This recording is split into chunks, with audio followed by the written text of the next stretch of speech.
Hi hello welcome back to our channel. నేను మీ సాజన.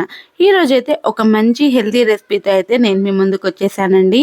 ఇది కొర్రలతో చేసే ఉప్మా అన్నమాట. మిల్లెట్స్ అనేవి మన లైఫ్ స్టైల్లో అయితే ఇప్పుడు ఒక భాగం అయిపోయాయి.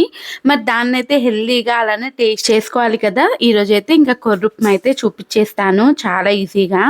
ముందుగా అయితే ఒక బౌల్లోకి అయితే ఒక 2 కప్పుల దాకా నేను ఇక్కడ కొర్రలు తీసుకుంటున్నానండి. మీరు ప్యాకెట్లో తీసుకున్నా లూజ్గా తీసుకున్నా సరే 1కి 2 సార్లు అయితే వాష్ చేసుకోవడం మాత్రం అస్సలు మర్చిపోకండి. ఇలా వాష్ చేసేసుకొని అలానే కొన్ని వాటర్ వేసేసుకొని ఓవర్ నైట్ అయితే నానపెట్టుకోవాలి. మిల్లెట్లని ఎప్పుడైనా సరే 8 నుంచి 12 గంటలు అయితే నానపెట్టుకోవాల్సి వస్తుందండి. అందుకని మీరు ఒకవేళ మార్నింగ్ కానీ బ్రేక్ఫాస్ట్ చేయాలనుకుంటే నైటే నానపెట్టేసుకుంటే మార్నింగ్ ఈజీగా చేసేసుకోవచ్చు. నానబెట్టుకున్న కొర్రలను అయితే ఇంకైతే మొత్తం వడగట్టుకొని అయితే పక్కన పెట్టుకోవాలి. తర్వాత కడాయిలోకి ఆయిల్ వేసేసుకొని అందులో ఆవాలు, జీలకర్ర, ఇంకా అల్లం తరుగు, ఆ తర్వాత కరివేపాకు, పచ్చిమిర్చి కూడా వేసుకొని ఒకసారి బాగా వేయించుకోవాలి. ఎప్పుడైనా సరే మనం ఉప్మా చేసుకునేటప్పుడు అల్లం తరుగు ఫ్లేవర్ అనేది బాగుంటుందండి. ఒకసారి ట్రై చేయండి.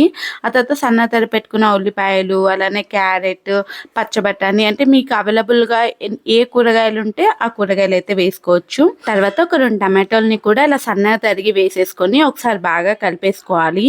తర్వాత మీకు నచ్చితే ఇక్కడ జీడిపప్పు యాడ్ చేసుకోవచ్చు. నేను పోపులో వేయడం మర్చిపోయానండి, అందుకని తర్వాత వేసాను. ఆ తర్వాత అందులో కొద్దిగా పసుపు వేసేసుకొని మూత పెట్టేసుకొని అయితే మంచిగా మగ్గించుకోవాలి.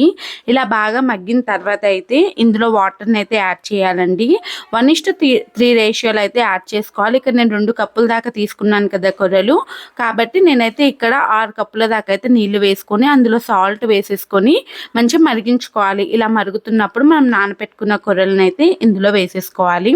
అలా వేసుకొని మధ్య మధ్యలో అయితే కలుపుతూ ఉండాలండి. అలా మూత పెట్టేసి అయితే వదిలేసేయకూడదు.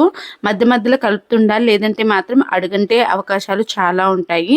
అందుకని మధ్య మధ్యలో కలుపుకుంటూ ఇలా మంచిగా అంటే ఉడికించుకోవాలన్నమాట.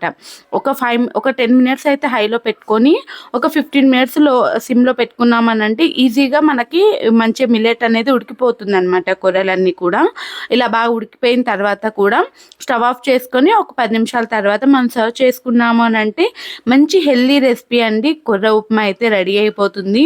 మిల్లెట్స్ తినాలి అని అనుకునే వాళ్ళకి మాత్రం ఫస్ట్ ఆప్షన్ అయితే ఉప్మా, కిచిడి నుంచే స్టార్ట్ అవ్వాలి. అంతలా ఈజీగా ఉంటుంది. నెక్స్ట్ మంచి డైజెషన్ కూడా అవుతుంది.